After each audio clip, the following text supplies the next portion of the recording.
Hello everyone and welcome back to Jade. Let me clear my voice a little there. So, I might be a little bit quieter today because my mother is downstairs napping. And so, the microphone's very close to my face, so hopefully it should be picking up everything I'm saying. But I didn't actually think I was going to get an episode done today, which meant that there wasn't going to be anything to upload today because I do record in bulk, but I ran out of my last episode that I recorded in advance yesterday, but fortunately she went and took a nap, so hopefully we won't be interrupted at any point. Without further ado, let's get started.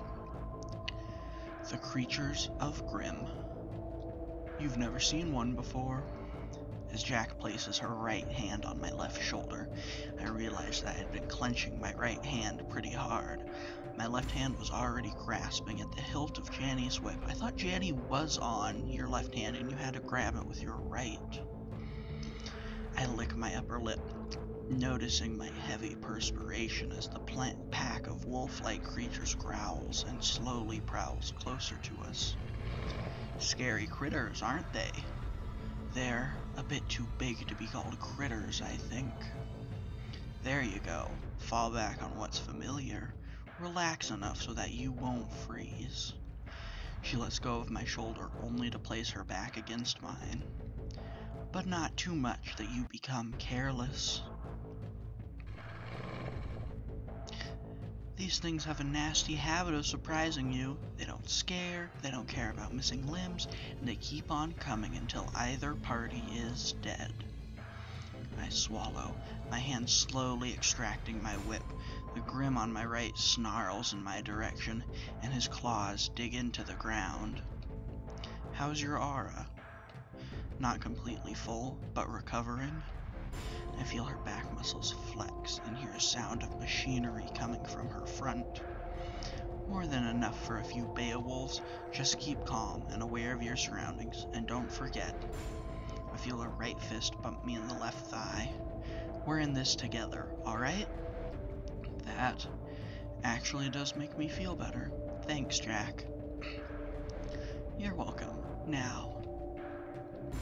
Hey, pseudo flea bags. I almost jump out of my skin and extract my whip fully. The pack snarls and howls, tongues wetting, sharp chops, backs anything and claws digging into the ground, backs arching and claws digging into the ground. Yeah, I'm talking to you fur coats rejects. Come and get some.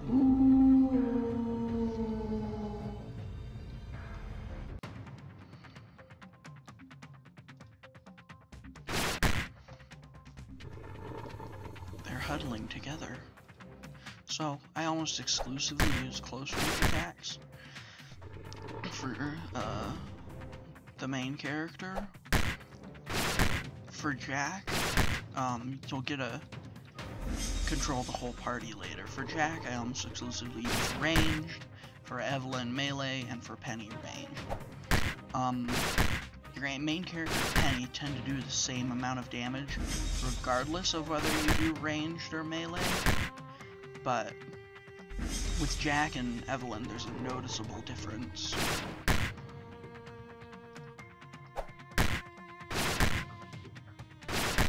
Alright. I tend to focus every time I fall below 400. So, attack, close, focus next turn. Let him hit me, focus again. It's just, I never use defender dodge. It always seems to be more advantageous to focus. Maybe that'll get changed in future builds. There's not a ton of combat in the game right now. What combat there is, we'll mostly be seeing in the early game.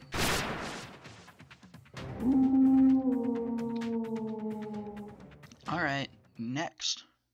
No next, mate. That was the last of them. Good job. What? I look around the clearing. It's now empty except for me, Jack, and a few black shapes slowly dissipating into smoke. My eyes widen as I realize that in the time frame it took me to defeat 2 of them, Jack dispatched the rest of the pack. Only for a moment, though. I'm a fighting amateur, while Jack has much more experience than me. What is there to be surprised about? You broke out of the freeze phase pretty quickly. Not too shabby fighting skills either. Aw, you're just saying that.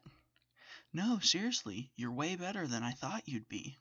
When Osmond told me you were a total amateur, I half expected I'd have to carry you to the goal bridal style. That'd make hunting down Grim a pretty difficult task. Oh, that'd make hunting down a Grim pretty difficult. Oh, so that's what we're to do? Yeah, track down and destroy a Grim after meeting up with the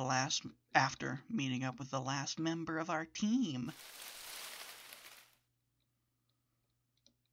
Who, of course, finds Wilson first and becomes his partner. Moo. Hi, I'm Penny. So that's what was on their minds. They wanted to be my partner. I'm sorry they got sad because of it, but I feel kind of happy knowing that. And I think this worked out the best way it could have. Jack, these are my friends. You? What? Me. We meet again, murderer. Stop calling me that, or I swear to God's all. What are you even doing here? Ooh, didn't you hear your partner, Poisoner? I'm one of your new teammates. No. For the next 4 years. Over my dead body? Oh, if you insist, allow me. Ha, bring it on, Carrots. I'll tie your ears up in a double overhand and then beat that gray-haired asshole to a pulp with your furry ass. Woo, that's a mouthful. Okay, time out.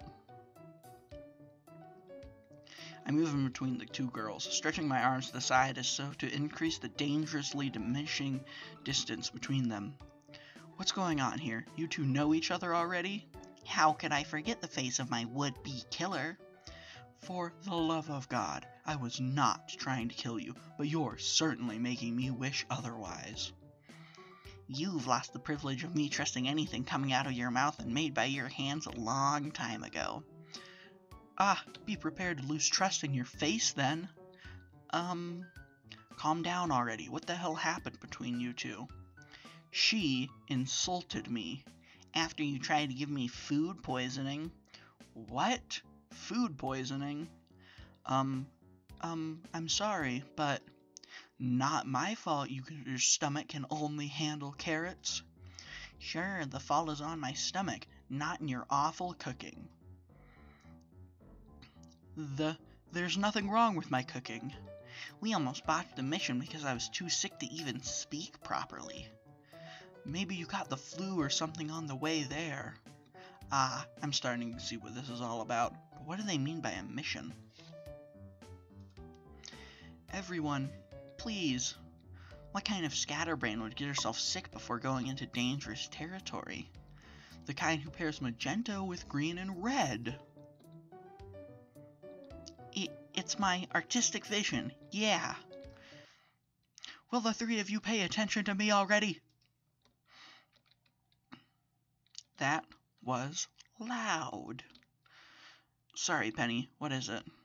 I'm sorry for being rude, but I needed to. Evelyn, Miss Blonde Hair, Jack. You can call me Jack. Nice to meet you. Jack, it's a pleasure. What I wanted to say is, you and Evelyn are being awfully negative right now. Bollocks. Crap. Huh? Why are they suddenly nervous? We should prepare. We don't really have that much time. There's something coming our way. Evelyn and Penny produce their weapons. A set of identical swords now hovers behind Penny's back, while Evelyn... Tonfa. She thrusts her hand behind her back, under her jacket, and when she moved them to the front against two mechanical Tonfa were attached to her wrists, pivoting in place twice before stopping in a position parallel to her forearms.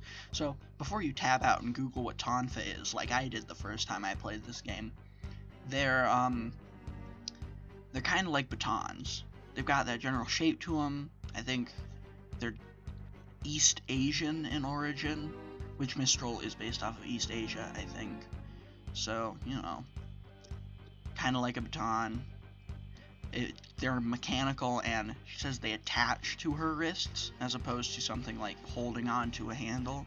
So, yeah, pivoting in place twice before stopping in a position parallel to her forearms. You can spin them, they're really cool. Of all the places to meet carrots again. Jack just falls into a guard stance, bending her knees. There's no trace of a weapon on her body, but then again, there was no trace of Evelyn carrying Tonfa either. If Ruby's scythe is any indication, weapons can have compact forms. We never find out what Jack uses. She can do a machine gun fire sort of thing, but we'll see her completely own in a fight later and get a big piece of art for it, and in that she just punches the person. I was thankfully still holding onto my whip, and I can't exactly put my gauntlets away, so I'm more than prepared to fall into a square formation, our backs facing each other as we overlook our surroundings. Evelyn, what do you hear? Quick footsteps, rapid but not heavy, and there's the sound of rustling leaves, but there's no destruction. Is it a single enemy? Yes. For the love of, what exactly did Ozpin want us to hunt? Okay, I get the picture. Whatever we are supposed to hunt is now actually coming our way at breakneck speed. But how did it find us before we found it if it was so far away? What do you mean, how? We are 3 inches away from a cat fight there. Jack, Wilson suffers from amnesia. He knows very little about Remnant and the Grimm. You can't be serious. Wilson, Grimm are attracted by negative emotions. What? You mean it found us because of your fight? Yeah, we probably shouldn't have done that in a Grimm-infested forest, but she gets on my nerves. We can do that later. Now, focus, damn it. What do we know about this thing? It's getting closer. Ozpin said it's not native to the Emerald Forest. It was also implied to be particularly dangerous, so it's safe to assume it's not a common Grimm. So we're looking at a single dangerous Grimm who's agile enough to move through this thick forest without causing unnecessary damage, and whose footsteps are clicks. It doesn't sound like any Grimm I've ever encountered. Oh, darn it. I know what kind of Grimm it is. You do? The Grimm exited the forest from the tree line directly in front of me, so I'm the one who got the best look at it. I wish I hadn't.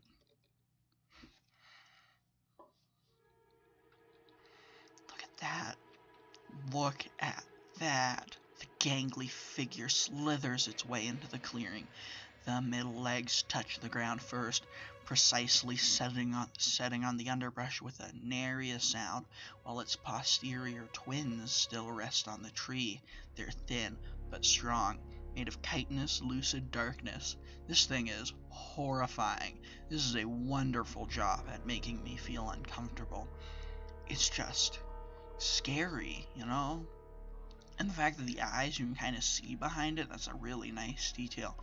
And the whole thing's just, you know? I might have seen scarier things, but this is still just unsettling. The tubular body of the Grimm progresses into a long neck, and then produces a triangular head with large bulbous eyes protruding from a mask of Hossesis material. By the way, this game is wonderful at making disgusting sounds, and you're gonna hear one. The same hard substance covers the upper side of the body and the entirety of its 2 front legs. They're bigger and thicker than the ones it walks on, split into 3 segments. The final parts raise slowly upwards as the Grimm settles properly on the ground, like a pair of saw-toothed butterfly knives. That would be the sound. Its mandible lowers with a sickening click, and it emits a similar hiss as it stands thrice our height. What the hell is this thing? I have only faced beowolves so far, so I'm by no means an expert, yet I'm convinced there's something fundamentally different about this Grimm. When I was facing the beowolves, I felt like a piece of meat about to get assaulted and mauled by a starving dog. But with this thing, it tilts its head to the right ever so slightly and my skin crawls. I feel sized up, like he's wondering which piece to carve out first, how to avoid killing me to enjoy his meal without spoiling the meat. A terrible, skillful gourmet of human flesh. That's a Walang. We've got to get out of this thicket immediately. We need open ground. I take a step back. It takes a step forward. There's a large glade to the north of here. One of Penny's swords makes an exaggerated swivel to point at the north. The Walang bristles and clicks at us. Ew, ew, ew, ew, ew. So creepy, but wouldn't the forest give us more cover? No amount of cover would do us any good fighting this thing. I wanted to ask why and was about to when the Walang gives us the answer. It's walking backwards up the tree, his eyes set on us as its body shimmers with the refracted light of the sun, and then, in a few seconds, it's no more. The Walang has gone from visible to translucent to one with the forest.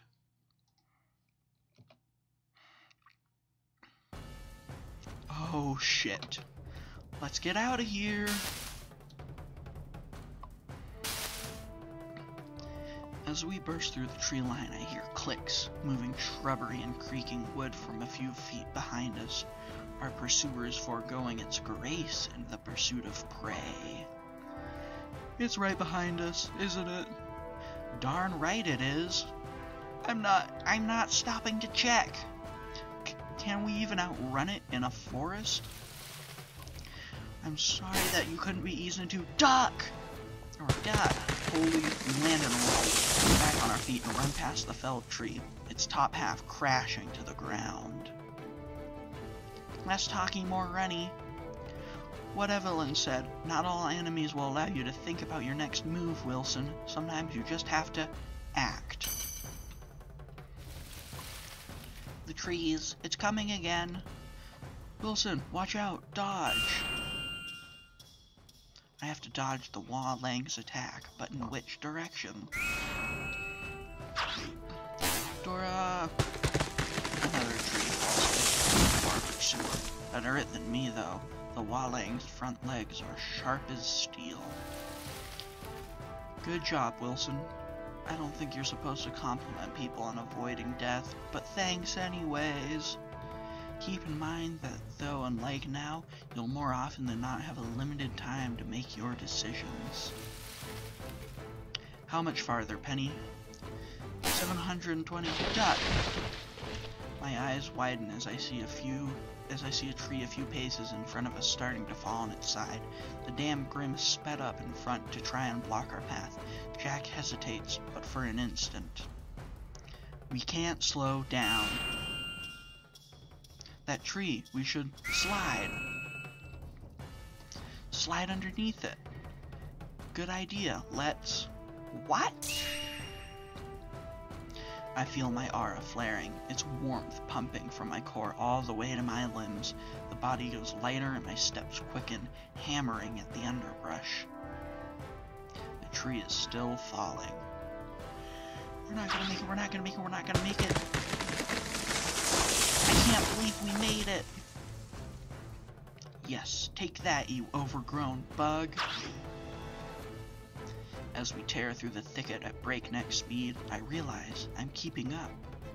Whatever guess the headmaster had about me, it's true. Penny and I have never tried to do something this intense during training, but my body is keeping up with it, keeping up with my teammates. The glade is right in front of us. What's the plan now? Depends. How do you feel, Wilson? I feel great. We made the right choices and always stayed one step ahead of our enemy. I feel fine. Don't worry about me. Glad to hear it. Listen up. The moment we break out of the thicket, turn around and fire everything you've got. Got it? I'm going middle. I'll aim high.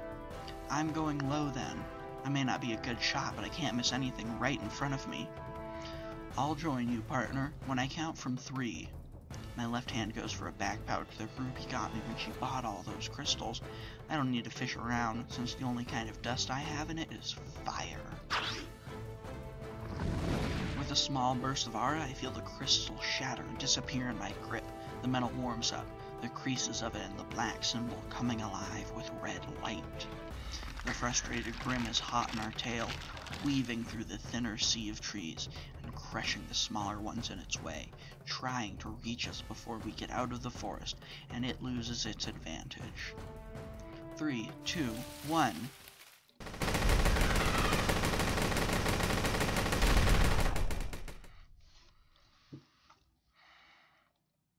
Did we get it? We got the tree line for sure. The area in front of us is riddled with burns, cuts, bullet holes, and smoke. I see no trace of our enemy, though. If it was dead, there should be a disappearing carcass somewhere. Right? Or does an invisible Walang stay invisible even after death? Oh, we got him for sure, Jack says with a wry grin, but not one of the girls has put away her weapons yet. But it's not over yet. I turn around and that's when I see it again. The Walang. It's still alive, but heavily injured. Its left back leg and right middle leg are missing, and a pair of what I can identify as insectoid wings are damaged and riddled with holes, desperately trying to bend back under the white carapace on its back. It's downed and crippled. It can't get away from us. Final round, team. You ready?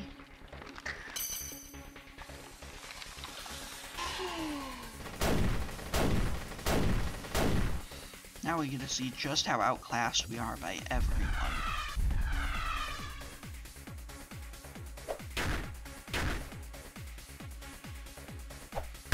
Hold on, that ain't right. I should not have done more damage than Penny there. Maybe Penny should also go melee? Oh yeah.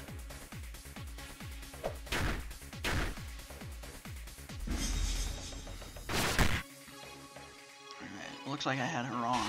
Everyone except for Jack tends to go melee.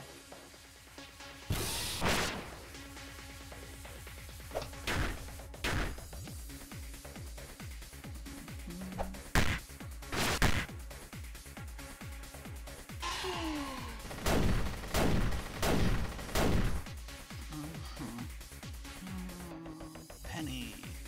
Close again. Next round I'll show you their weaker attacks. David does the same regardless of which you choose, but if you hit close with Jack, you know, that's about half as much. Never mind, we completely fucking demolished this thing. Well, there was no way that wasn't going to happen at some point, but that felt way quicker than every other time I've beaten it. Oh well, it's stumbling. Evelyn, now. Penny, give me a boost. Affirmative. Wilson, its arms. Got it. My whip snaps through the air and wraps around the Walang's natural weapons. With muscles powered by aura, I pull it taut. Evelyn slams her fists together, the tonfa on her wrists connecting as they let go of her arms. The sides of the tonfa produce two halves of a blade each, transforming the contraption into a bladed staff, which she grabs out of thin air. The faunus crouches, and then Evelyn pirouettes through the air and lands on Penny's outstretched hands. The ginger shifts Evelyn's weight on her outstretched right leg, her hands shifting closer and closer to her chest under Evelyn's jumping momentum. Evelyn quadriceps bulge and strain on against her suit, and the earth cracks around Penny. Penny pushes forward, and Evelyn blasts off.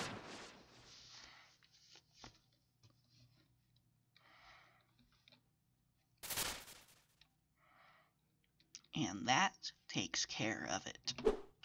Evelyn stands up from her crouched position and separates the bladed staff into two tonfas again before sliding them back under her jacket, where they disappear. That was incredible, but Jack, how did you know Evelyn could do that? This is not the first time we've fought together. As much as I hate to admit it, she's terribly good with that weapon of hers. Oh, right, they did mention some kind of mission they went on before. Still, good job, Wilson, Penny. You reacted to our cues quickly and efficiently. That was great teamwork. For real? I've never worked in a team before, so I thought. Penny, you were incredible. Doing okay? More than that, spectacular. Your aim was true and you didn't make me lose any momentum. It's like my legs were pushing off of solid metal. It was no trouble at all. I just have a particularly deep knowledge of momentum and forces of action-reaction. And high physical strength. I'm no slouch, but damn, you're probably stronger than me. She gives the best hugs in the world, that's for sure. We're gonna need an orthopedist on standby if she hugs with her full strength. I can't help but laugh, a good, boisterous, long laugh that makes the last vestiges of tension leave my shoulders. We did it. We survived the initiation and passed the test. Well, it seems congratulations are in order, children. Headmaster Ozpin, you were watching? Not this closely all the time, but... Sorry, I think I remember how that line goes. Not this closely all the time, but did you really think I would let 4 children, brand new students, go into this forest unsupervised? Yes! For all we know, you went all the way to Mistral to get a Walang just to make this test more difficult. Why, children, did you... Okay, that one I didn't catch.